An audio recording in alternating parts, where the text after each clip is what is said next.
Pak Ustadz, saya izin bertanya, ketika kita tadi di pertengahan sholat, seperti ruku, sujud, itu kan kita menceritakan segala masalah atau keinginan kita, Pak Ustadz.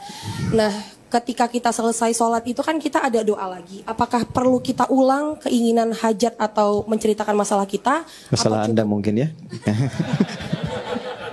Atau cukup pada saat itu saja, Pak Ustadz? Baik, terima kasih. Terima kasih, Pak Ustadz. Ya, yang pertama, di dalam sholat itu bacaannya selalu unik. Selalu unik. Yang pertama, ada seperti pengulangan. Ya, ingat kalau kita baca Al-Quran, menemukan ayat seperti terulang, itu dalam tafsir tidak disebut pengulangan, tapi disebut penguatan. Jelas? Misal, di surat Ar-Rahman, surah 55, kita kan temukan ayat-ayat yang seperti berulang kan?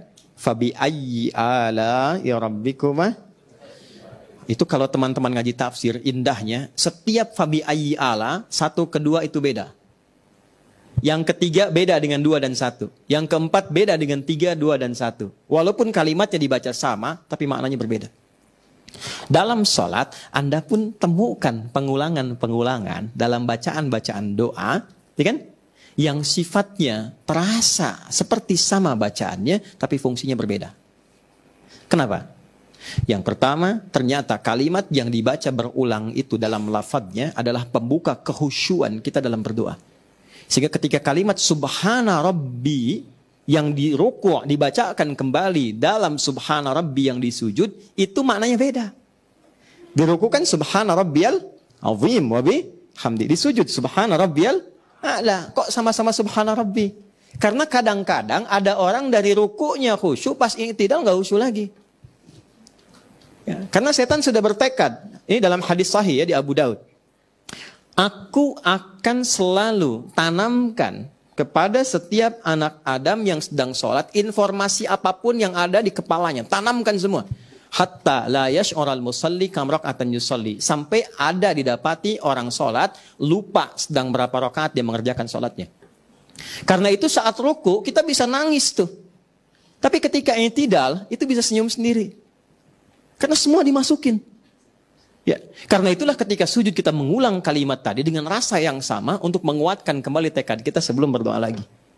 Nah, pertanyaan keduanya, apakah boleh kita mengulang kembali permohonan yang disampaikan dalam sujud? Boleh. Karena tidak ada batasan dalam doa. Ya, ditambahkan boleh, diulang untuk dikuatkan pun boleh. Ya, dan dalam sujud, kalimat nabinya tegas sekali. Innama aqrabal abdi min rabbihi wa huwa sajidun fa aktsirud du'a. Enggak ada keadaan terdekat seorang hamba dengan Rabbnya kecuali saat sujud. Maka perbanyak doa.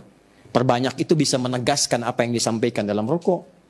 Ya, bisa melengkapi apa yang kemudian tadi belum dibacakan, atau kita mengoptimalkan ya Allah. Ya, kita hanya memuji saja. Engkau Maha mengetahui apa yang aku mohonkan kepadamu. Maka aku sangat memuji apa yang Kau kabulkan kepadaku. Ampuni aku ya Allah bila selama ini doa-doa yang aku panjatkan kepadamu belum terkabulkan, bukan karena kurangnya rahmatmu, tapi kurangnya kemampuanku untuk mensyukuri semua nikmat yang Kau berikan kepadaku.